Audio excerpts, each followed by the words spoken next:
누가복음 10장 25절에서 37절 말씀을 통해서 너도 이와 같이 하라 하는 제목으로 말씀을 드리겠습니다. 우리나라는 작년 1월 20일 날 코로나가 시작을 했습니다. 그리고 제1차 유행서부터 4차 유행을 지금 맡고 있습니다.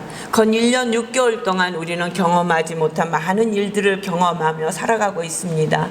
한때는 초창기에는 마스크가 없어서 긴 줄을 쓰고 마스크를 구입하고 또 긴 시간 식구들을 만나지 못하는 그렇게 힘든 시간을 견뎌왔습니다.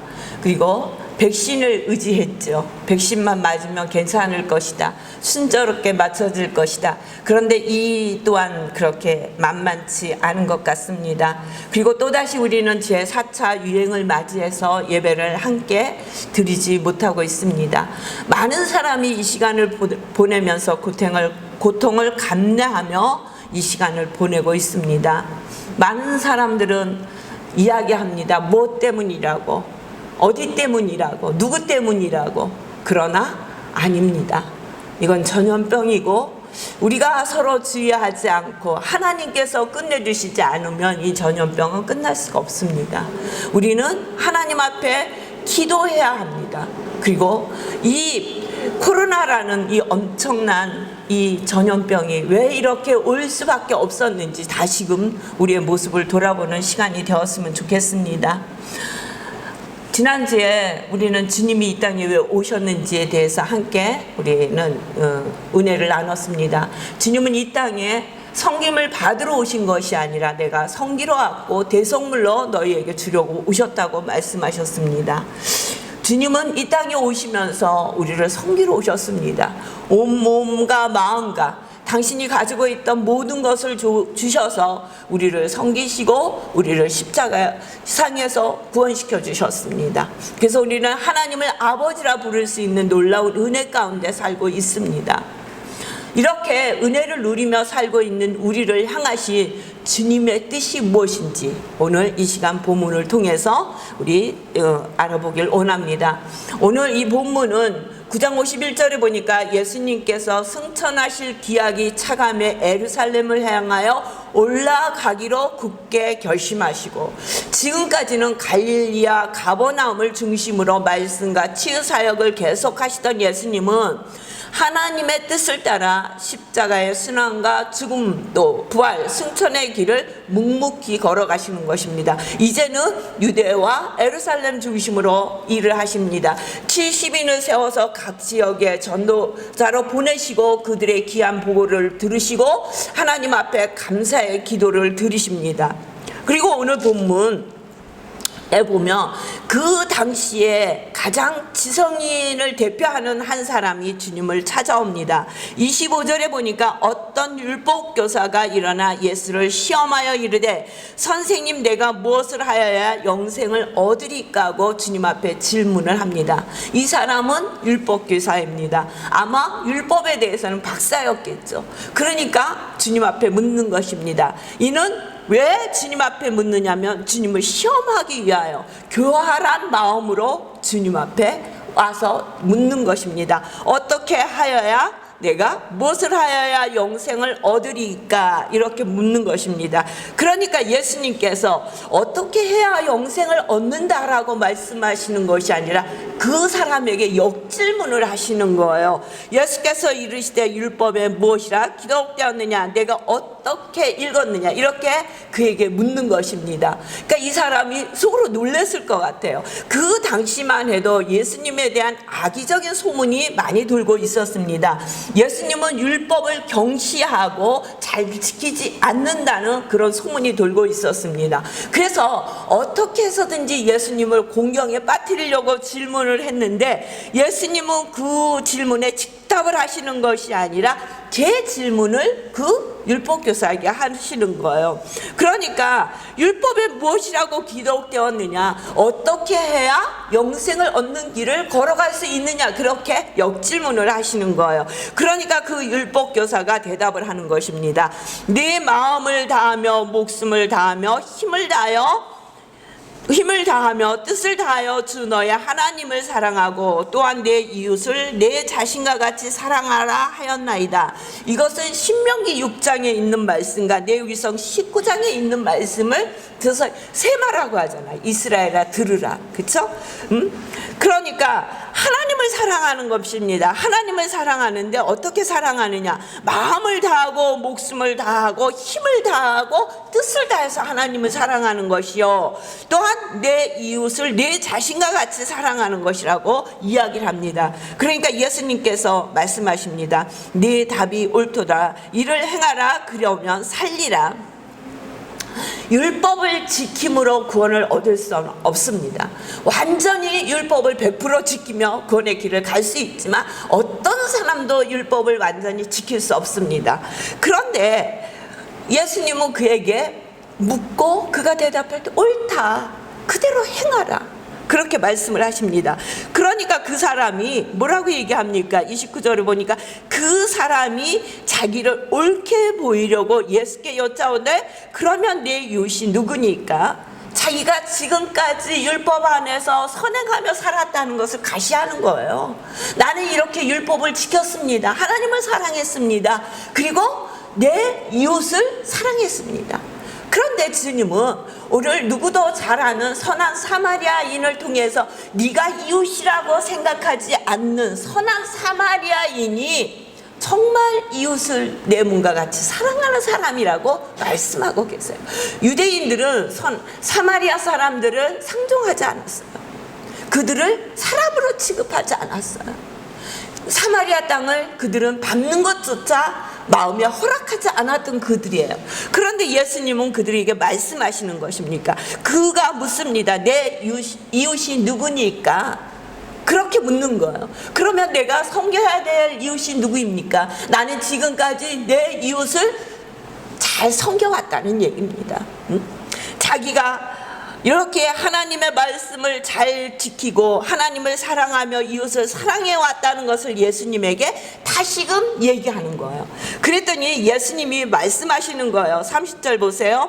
어떤 사람이 에루살렘에서 여리고로 내려가다가 강도를 만나매 강도들이 그 옷을 벗기고 때려 거의 죽은 것을 버리고 갔더라. 에루살렘에서 여리고는 내려가는 길이에요. 응?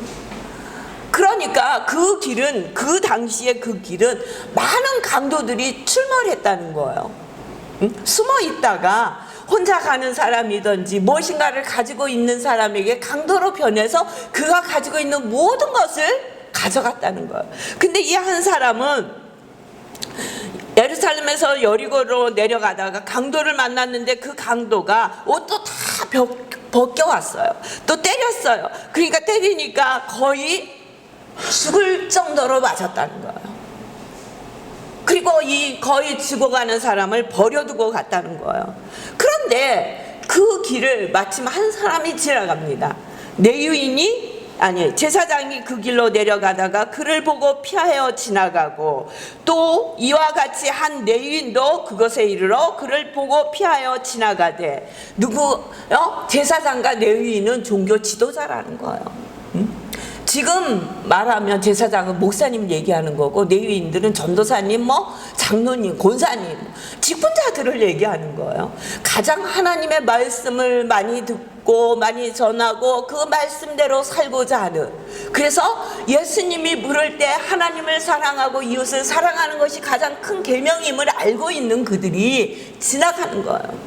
그런데 이들은 그 죽어가는 사람을, 공경에 빠진 자를 쳐다보지 않아요. 보긴 봤어요. 근데 왜 그냥 가느냐? 혹시 죽었으면 그 사람을 만짐으로 인한 부정한 자가 되는 거예요. 부정케 되는 거예요. 이유가 있어요. 그러나 죽었다고 생각해도 한 번쯤은 자기가 7일 동안 부정케 돼서 아무것도 할 수 없이 정결법으로 인해서 7일 동안 아무것도 할 수 없다 할지라도 정말 하나님의 뜻을 알고 하나님의 말씀을 지키며 산다는 사람이라면 그렇게 죽어가는 사람을 바라만 보고 빨리 그 자리를 피하지는 않았을 거예요.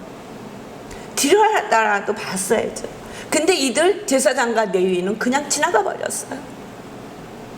나만을 생각하는 거예요. 하나님은 분명히 내기서를 통해서 죽음을 보면 부정하다고 말씀하셨지만 또 내기서를 통해서 뭐라고 말씀하셨어요? 오늘 율법사가 고백한 것처럼 내 이웃을 내 자신과 사랑하라고도 말씀하셨어요. 그런데 제사장과 레위인은 하나님만 바라봤지 하나님이 우리를 향하신 뜻을 바로 알지 못했다는 거예요. 그래서 죽어가는 그를 두고 빨리 그 자리를 피했어요. 그런데 놀라운 일이 일어나는 거예요. 유대인들이 이웃이라고도 생각하지 않고 같은 사람이라고도 생각하지 않는 그 사람을 예수님이 선택을 하는 거예요. 33절에 보니까 어떤 사마리아 사람은 여행 중 거기 이르러 그를 보고 불쌍히 여겨. 해필이면 예수님은 사마리아 사람을 얘기하는 거예요. 너희들이 그들을 그렇게 짐승같이 보고 있지 않니? 그러나 그들의 마음에는 하나님의 뜻을 진정으로 순종하고 싶은, 그죠? 순수한 믿음이 그 속에 있다는 거예요. 그래서 그 사마리아 사람은 그 죽어가는 사람을 보면서 어떤 마음이 들었냐면 불쌍히 여기는 마음이 들었다는 거예요. 그러니까 우리의 마음 속에 꼭 가져야 할 마음이 있는데 불쌍하게 여기는 마음이 있어야 돼요. 긍휼히 여기는 마음이 있어야 내 이웃을 내 몸같이 사랑할 수 있다는 거예요. 긍휼한 마음이 없으면 그렇게 사랑할 수 없어요. 이웃뿐만 아니라 가족 간에도 마찬가지일 거예요. 응? 그 불쌍히 여기는 긍휼한 마음이 그에게 있기 때문에 가까이 가서 기름과 포도주를 그 상처에 붓고, 기름과 포도주는 이렇게 먼 길 떠나는 사람들이 필수적으로 가지고 다녔다는 거예요. 응? 그거를 그 사람에게 상처에 붓고 싸매고 자기 짐승에 태워 다시 주막으로 데리고 가서 돌보아 주라고 그를 부탁을 하는 거예요. 자기가 가지고 있던, 자기가 떠나면서 꼭 필요한 비상식량을 그 사람을 위해서 다 소비한 거예요. 그리고 그냥 그대로 두고 간 것이 아니라 이대로 두고 가면 죽을 것 같으니까 그를 자기 짐승에 태워서 주막으로 데리고 가는 거예요. 응? 그리고 그를 밤새워 돌보아 준 거예요. 그리고 그 이튿날 그가 주막 주인에게 데나리온 둘을 내어주며 이르되 이 사람을 돌보아 주라. 비용이 더 들면 내가 돌아올 때 갚으리라 하였으니, 뭐라고요? 데나리온 둘을 내어줬다는 거예요. 데나리온 두 데나리온은 이틀 일당일 거예요. 하루 일당이 한 데나리온이었으니까. 그런데 이때 보면 주막에서 한 보름 정도 머물 수 있는 금액이라고도 얘기하고, 어떤 신학자는 한 일주일 동안 머물 수 있는 금액이라고도 얘기를 합니다. 그러니까 자기가 일을 보고 돌아올 때까지 머물 수 있는 돈을 그 주막 주인에게 주면서 다시 일을 잘 돌봐달라고, 내가 돌아올 때 만약에 그거보다 더 든 돈이 있으면 내가 갚아줄 테니까 일을 잘 치료해 주라고 그렇게 부탁을 하는 거예요. 그러면서 주님이 묻습니다. 내 생각에는 이 세 사람 중에 누가 강도를 만난 자의 이웃이 되겠느냐. 그러니까 이 율법사는 사마리아인은 입에도 올리기 싫은 거예요. 그러니까 뭐라 그래요? 자비를 베푼 자입니다. 자비를 베푼 자라고 이야기하고 있어요. 그러니까 주님이 가서 너도 이와 같이 하라. 율법사에게만 말씀하시는 것이 아니라 오늘 저와 여러분에게도 가서 너도 이 사마리아인같이 하라고 말씀하시는 거예요. 야고보서 2장 14절에 보면은 내 형제들아 만일 사람이 믿음이 있노라 하고 행함이 없으면 무슨 이익이 있으려? 그 믿음이 능히 자기를 구원하겠느냐. 그러면서 또 26절에 영혼 없는 몸이 죽은 것 같이 행함 없는 믿음은 죽은 믿음이라 하셨어요. 행함 없는 믿음은 죽은 믿음이에요. 가서 너도 이와 같이 하라는 거예요. 어떻게 이렇게 그냥 지나가도 되잖아요. 제사장도 그냥 지나갔어요. 마음은 조금 꺼렸겠지만 변명을 하려면 변명할 수 있는 많은 이야기들이 있다는 거예요. 우리 역시 마찬가지죠. 그런데 어떻게 주님이 말씀하신 것처럼 가서 너도 이와 같이 하라, 사마리아인같이 할 수 있는가? 그것은 우리의 마음에 항상 하나님이 함께 계실 때 할 수 있다는 거예요. 어떤 수도원에서 그 원장님이 그 자기의 제자들을 다 불러 모읍니다. 그리고 그 제자들에게 작은 새를 한 마리씩 주는 거예요. 그러면서 이 새를 아무도 보지 않는 곳에 가서 죽여서 가지고 오너라. 아무도 보지 않는 곳에서 꼭 죽여서 가지고 오너라. 그리고 그 제자들을 다 틀었어요. 그러니까 제자들끼리 서로 봐도 안 되잖아요. 아무도 보면 안 되는 곳으로 가라고 하셨으니까 뭐 동서남북으로 이 제자들이 흩어진 거예요. 그리고 정말 아무도 없는 곳에서 뒤를 돌아봐도 없고 앞을 쳐다봐도 없고 옆을 봐도 없는 거예요. 그곳에서 새를 죽여서 열심히 가지고 그 수도 원장님에게 가지고 가는 거예요. 근데 다 왔는데 한 명이 오지 않는 거예요. 한참을 기다려도 오지 않는 거예요. 그러다가 한참 있다가 이 한 명이 새를 그대로 들고 오는 거예요. 그러니까 원장님이 너는 왜 다른 사람들보다 늦게 오면서 새도 죽이지 않고 그냥 갖고 왔느냐? 그랬더니 이 제자가 하는 말이 아무리 멀리 가고 돌아보고 깊은 굴에 가고 바위 뒤에 숨어도 아무도 없는 곳은 없다라는 거예요. 그것에도 하나님은 계시더라는 거예요.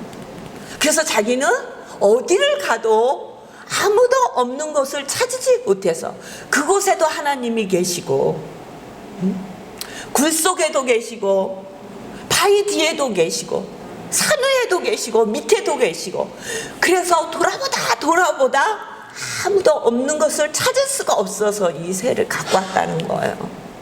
제가 이 글을 어떤 수녀님이 써놓으셨더라고요. 이 글을 읽으면서 오늘 본문이 생각이 난 거예요.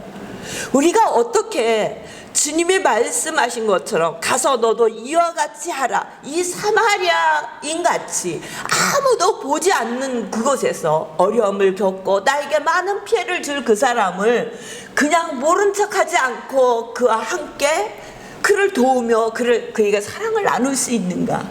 그것은 그 자리에도 하나님이 우리를 보고 계신다는 거예요. 어디 가든지 하나님이 함께 하신다는 거예요. 그런데 잊어버리잖아요. 어려운 사람만 만날 때 우리 하나님이 함께 하심을 잊어버리나요? 아니요. 우리는 우리가 편리할 때만 하나님이 함께 하신다고 생각을 합니다. 우리가 편리할 때만 하나님이 함께 하셨으면 좋겠어요. 그리고 우리가 좀 불편할 때는 하나님이 안 계셨으면 좋겠다라는 생각도 하지 않고 잊어버리고 사는 거예요. 느끼지 못하고 살고 있는 거예요. 어떻게 주의 성경 말씀에 저는 늘 힘들 때 데살로니가전서 말씀을 기억해요. 항상 기뻐하라. 범사에 감사하라. 어떻게 기뻐할 수 있냐고요. 지금 같이 모여 예배도 못 드리지만 많은 사람이 죽을 것 같다고 얘기를 해요. 코로나로 인해서 정말 먹고 살 길이 막막한 많은 사람들이 있어요. 가장 힘들고 어려운 시간을 겪는 사람들이 있다는 거예요. 우리 뒤에 그런 분들이 너무 많이 있잖아요. 우리 또한 편안치 않잖아요. 목회자가 예배를 드리는데 함께 모여 예배를 드리지 못한다는 것처럼 힘들고 어려운 일은 없어요. 이것도 한 번 해보고 두 번 해보고 하니까 마음속에 처음 할 때가 죽을 것 같지는 않아요. 아, 이런 방법도 하나님이 주셨지. 이렇게 하면 되겠지.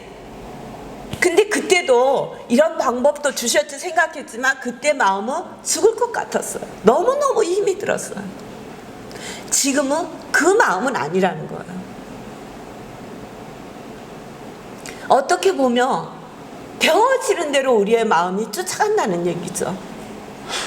그때 안타까운 그 마음이 함께 모여 예배드리지 못하고 함께 온 마음으로 찬양하지 못하고 거룩하게 구별된 장소에서 구별된 시간을 하나님 앞에 드리지 못하고 있음에 이렇게 온라인이라도 예배를 드리니 감사하지만 그럼에도 그 안타까운 마음이 똑같아야 하는데 우리는 그렇지 않다는 거예요. 그러니까 우리에게 허락하신 형편에 따라서 우리는 생각을 하고 하나님과 동행도 하고 하나님을 읽기도 한다는 거예요. 이 수도원장의 한 제자처럼 어디를 가도 주님 하나님이 계시기에 그 새를 죽이지 못하고 왔다라는 그 믿음이 우리 속에 있어야 된다는 거예요. 그 믿음이 있을 때 정말 우리가 마음을 다하며 목숨을 다하며 힘을 다하여 뜻을 다하여 하나님을 사랑할 수 있는 거예요. 그 마음이 없이는 정말 우리가 어떻게 마음을 다하고 목숨을 다하고 힘을 다하여서 또 우리의 뜻을 다해서 하나님을 사랑할 수 있습니까? 내 이웃을 내 몸과 같이 사랑할 수 있습니까? 나도 사랑을 못하는데.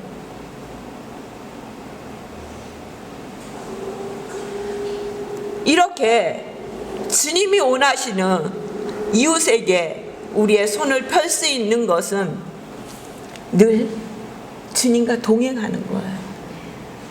주님이 어느 곳에서나 나를 보시고 계심을, 주님이 나와 세상 끝날까지 내가 너희와 함께 하실 것이라고 말씀하신 그 말씀을 믿는다면 오늘 가정에서 예배를 드리던, 여기서 예배당에서 예배를 드리던 그 하나님 앞에 온 마음을 다하여 예배를 드린다면 이 선한 사마리아인의 모습이 오늘 우리의 모습이 될 줄 믿습니다. 너도 이와 같이 알아. 사마리아인같이 세상을 향해서 우리의 손을 펴고 우리의 마음을 나누고 우리에게 함께 모여 예배 드리지 못하는 것은 못 가도 바꿀 수 없어요. 그러나 지금은 우리가 이웃을 사랑할 수 있는 방법, 또 성도가 성도를 사랑할 수 있는 방법, 이 방법이 대면 예배를 드리지 않는 것이기 때문에 우리는 작은 일이라도 우리가 조금은 힘들고 어렵다 할지라도 우리 속에 하나님의 말씀을 함께 나누지 못해 그 마음에 허한 마음이 있다 할지라도 이 시간에 좀 더 하나님과 가까이, 하나님과 대면하는, 그리고 하나님과 동행하는 그런 시간을 가지시기를 주의 이름으로 축원합니다. 그리하여 이 어렵고 힘든 시기를 하나님과 함께 하심으로 이겨서 하나님을 사랑하고 이웃을 사랑하는 저와 여러분이 되시기를 주의 이름으로 축원합니다.